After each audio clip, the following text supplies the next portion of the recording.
hapana chivi ende ndiri kutoziva hangu zvipo ende chiwenga futi kanogona kutokudza futi kuti this is long time ago nhasi ndatosimba yakatombonasana simba hapana chivi tingagoti chiyari mabasa edu sachiwenga tivana tokwemudivene handichiure basa re asi poti chivi here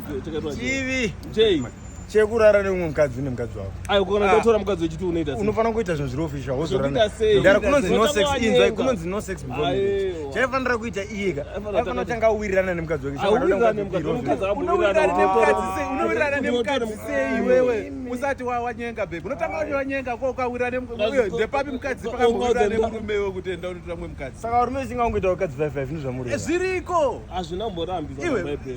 abrahama chachai abrahama akanyenga maid wake ndiye akabvizomuzvarira mwana anditi sara akazvarira mwana then jacob angana vakadzi 2 zvakaitwa nachiwengejacob akana anotadza jacob angana vakadzi 2 akazoita mukadzi takaita chitadzo checho akatanga kurara nemamedzi mukadzi wakaizvizva here ndo zviri iwe mpone mukadzi akazoti kunyenga anono ndikuza mukadzi wakaizvizva sai ndo upombwe wacho inonzi upombwe chimba inonzi upombwe munomutichi jesu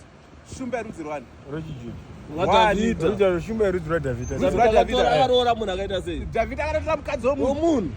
parufu futi roriya futi kwete kwanzanzi akazo parufu akasvika parufu obva mukadzi afirwa ndo vadatora munhu zvama yomurume wakwati iwe chiwenga pana murume aite cheupongwa hamusati mambona mubhaibheri makataura kuti murume akaita cheupongwa imi problem yamina chendekoti anobata magaya chete kuti magaya igava ndo vane problem yenyika iwa izvo zvadanwa zvinzi amona mudara nhari dzadzatanga zvikana hatisani nazvo zvadipera hatinesene